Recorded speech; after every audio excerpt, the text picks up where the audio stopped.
As কুকিংয়ে তোমাদের সবাইকে স্বাগত। আজ তোমাদেরকে বানিয়ে দেখাচ্ছি এক ভিন্ন স্বাদের চিকেন কারি। দেখতে যেমন হয়েছে খেতে কিন্তু অসাধারণ হয়। এটাই আমাদের এখানে বলে অস্ট্রেলিয়ান মুরগি, বাড়িতে পোষা। তার জন্য আমি 2টো রসুন আর কিছুটা আদা, 3টে পেঁয়াজ কুচি আর আলু, আর এইদিকে 10টা শুকনো লঙ্কা ফাটিয়ে দানা বার করে জলে ভিজিয়ে সব একসাথে পেস্ট করে নেব। কড়াইতে পরিমাণ মতো সর্ষের তেল দিয়ে গোটা দারচিনি আর দেবো চা চামচের মতো চিনি ফোড়ন দিয়ে, এটা দিলে ভালো কালার আসবে। আর পরে দেব সেই পেঁয়াজ কুচিগুলো দিয়ে, লালচে হলে পেঁয়াজগুলো ভাজা ভাজা হলে পেস্ট করে রাখা সেই মশলাগুলো দিয়ে দেব। দিয়ে মিক্সিং জারটা ধুয়ে জল দেব, দিয়ে 1 চা চামচ দেব লবণ আর 1 চা চামচ দেব হলুদ গুঁড়ো দিয়ে মশলাটাকে সুন্দর করে কষিয়ে নেব যতক্ষণ না মশলা থেকে পেঁয়াজ রসুনের কাঁচা গন্ধটা না বেরিয়ে যায়। ভিডিওটা সম্পূর্ণ দেখার অনুরোধ রইল। ভালো লাগলে অবশ্যই লাইক, শেয়ার, কমেন্ট করে জানাবে কেমন হলো, আর সাবস্ক্রাইব করে পাশে থাকার অনুরোধ রইল।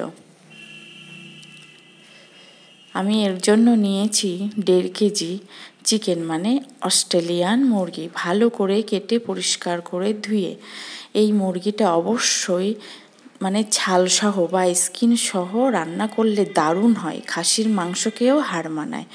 দেখো মশলা থেকে তেল বার হয়েছে, মানে মশলা কষানো আমার রেডি। এবার দেব 2 চা চামচ মতো সস। এতে সস দিলেই খুব সুন্দর খেতে হয়। সসটা দিয়ে সুন্দর করে মশলার সাথে মিশিয়ে নেব। এই চিকেন কারিটায় সসটা দিলে বেশি টেস্টি হয়।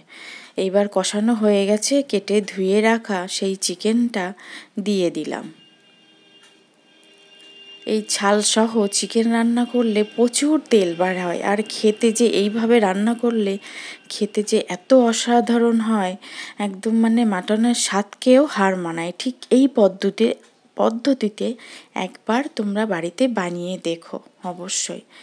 এইবার মশলার সাথে সেই চিকেনটা সুন্দরভাবে মিশিয়ে নেব। ভালো করে মিশিয়ে একটা ঢাকনা দিয়ে 10 মিনিট মতো লো টু মিডিয়াম আঁচে ঢেকে ঢেকে রান্না করে নেব। দেখো ঢাকনা খুলে কতটা জল বেরিয়েছে।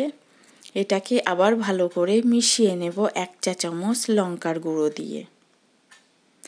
এই চিকেনটা আমি কষিয়ে নিয়েছি 30 থেকে 35 মিনিট ধরে। এই মানে ব্রয়লার মুরগির থেকে এটা একটু বেশি কষাতে হয়, কিন্তু ঢেকে ঢেকে রান্নাটা করবে, তাহলে নরম তুলোর মতন হয় এবং ছাল থেকে অনেকটা তেল বার হয়ে যায়। এটা কষানো প্রায় আমার হয়ে এসছে, সুন্দর করে কষানো হয়ে এসছে। দেখো কত সুন্দর লাগছে এখনই। এবার কষানোর পরে ফুটন্ত গরম জল পরিমাণ মতো দেব। এই চিকেনটা বেশি করে কষাতে হয়, আর জল দিয়ে বেশিক্ষণ রান্না করি না।